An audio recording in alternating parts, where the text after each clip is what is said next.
Hello everyone, అందరికీ నమస్కారం. తెలంగాణలో పెరిగినటువంటి పత్తి ధరలు, ఆంధ్రాలో ధరలు ఎలాగున్నాయి, తెలంగాణలో ఏ జిల్లాలో అత్యధిక ధర పలుకుతుంది పత్తి అనేది తెలుసుకునే ముందు మీరు ఇంకా మన ఛానల్ కనుక సబ్స్క్రైబ్ చేయనట్లయితే వెంటనే సబ్స్క్రైబ్ చేయండి. లేట్ చేయకుండా వివరాల్లోకి కనుక వెళ్ళినట్లయితే ఈ రోజు నిజామాబాద్ లో క్వింటా పత్తి గరిష్టంగా 7,350 రూపాయలుగా ఉంది. కనిష్ట ధర వచ్చేసరికి 5,600 కాగా మోడల్ ధర 6,400 రూపాయలు.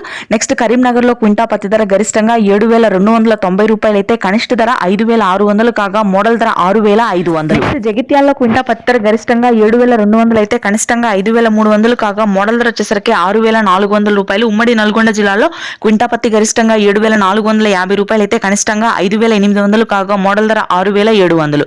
ప్రస్తుతానికి అన్ని చోట్ల కంటే ఉమ్మడి నల్గొండ, నిజామాబాద్ లో పత్తి ధరలు గరిష్టంగా ఉన్నాయి తెలంగాణలో. ఇక ఒంగోలులో క్వింటా పత్తి ధర గరిష్టంగా 7,400 అయితే కనిష్ట ధర వచ్చేసరికి 5,600 కాగా మోడల్ ధర 6,800. ఏలూరులో క్వింటా పత్తి గరిష్టంగా 7,100 రూపాయలు అయితే కనిష్టంగా 5,300 కాగా మోడల్ ధర 6,200. మరి గుంటూరులో క్వింటా పత్తి గరిష్టంగా 7,000 అయితే కనిష్ట ధర వచ్చేసరికి 5,200 కాగా మోడల్ ధర 6,300 రూపాయలు. గరిష్ట పత్తి ధర అంటే ప్రస్తుతానికి నిమ్ము ఆనకుండా ఉన్నటువంటి పత్తి. నెక్స్ట్ మహబూబ్ నగర్ లో క్వింటా పత్తి గరిష్టంగా 7,300 అయితే కనిష్టంగా 5,700 కాగా మోడల్ ధర 6,500 రూపాయలు. Thanks for watching.